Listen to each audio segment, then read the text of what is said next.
Parmi les sciences les plus dangereuses qui existent sur la surface de la Terre, il y a la sorcellerie. Pour celui ou celle qui souhaite apprendre cet art, il doit faire des choses horribles qui contredisent la religion musulmane et même la nature humaine.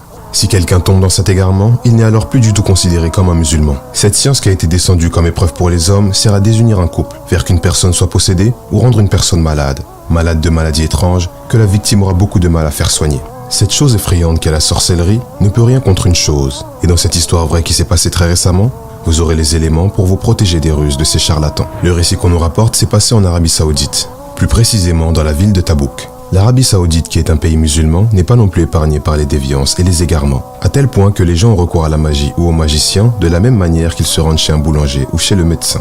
Cette chose est tellement propagée que si une personne souhaite avoir recours à un sorcier, il n'a qu'à demander à quelqu'un qui lui dira vers qui se tourner. Et donc, dans cette région-là, il y avait un quartier tout à fait normal. Mais dans ce quartier se cachait une sorcière. Elle faisait ses affaires dans une maison qui de l'extérieur avait l'air tout à fait normale.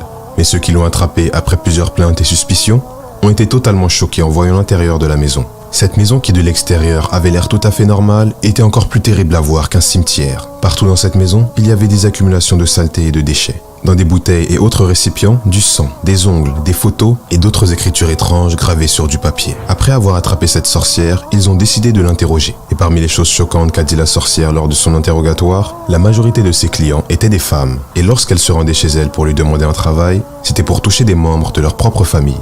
Encore pire, certains revenaient plusieurs fois après avoir constaté l'effet de la magie et acceptaient de payer plus pour que celle-ci ne s'arrête pas. Ils revenaient après quelques temps ou quelques années et demandaient à la sorcière de faire en sorte que son travail, jusqu'à la mort de la victime, ne puisse jamais s'arrêter.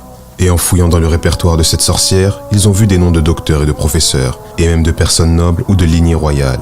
Et dans toutes les choses éparpillées par-ci par-là, les hommes qui l'ont attrapée se sont aperçus qu'un nom était répété plusieurs fois. C'était le nom d'une femme. Et la sorcière a dit que sur les 5 tentatives ou plus qu'elle a fait sur elle, aucune n'a fonctionné. Et les hommes ont donc décidé d'appeler la femme pour qu'elle puisse témoigner. Après avoir retrouvé la femme, ils lui ont expliqué la situation, lui disant qu'une sorcière avait tenté à plus de 5 reprises de l'ensorceler, mais que ça n'avait jamais fonctionné. Ils lui ont donc demandé si pendant ces derniers temps, sur sa famille ou sur elle-même, elle n'avait rien remarqué. Elle répondit que non, tout allait bien pour elle et sa famille. Mais elle avait remarqué quelque chose qu'elle considérait comme insignifiant. Certaines fois, elle ressentait comme une pression sur ses fenêtres qu'elle pensait provenir du vent. Et quelquefois, les lumières de la maison clignotaient et elle s'expliquait cela par un problème de courant. Quant à la sorcière, elle a dit qu'à chaque fois qu'elle envoyait les djinns pour s'occuper des membres de cette famille, les djinns revenaient en n'ayant vu ni la femme ni ses enfants.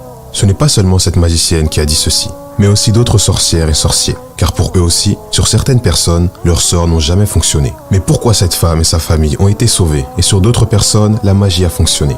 5 tentatives envers cette femme, toutes ont violemment échoué. Et devant cette histoire qui s'est plutôt bien terminée, un homme lui a demandé « Que faites-vous pour qu'Allah vous protège contre ce que cette sorcière vous a envoyé ?»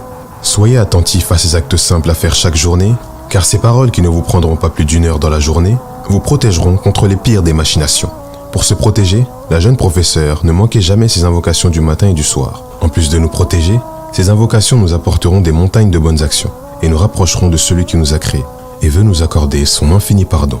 Ne nous laissons pas tenter avec telle ou telle difficulté à nous rendre chez un devin ou un sorcier, car leur but premier est d'avoir la vie d'ici-bas. S'ils ont donc l'occasion de vous tromper ou vous faire du tort, ce n'est sûrement pas leur foi qui les retiendra. Malheureusement, de nos jours, on peut facilement se faire piéger sur les réseaux sociaux par des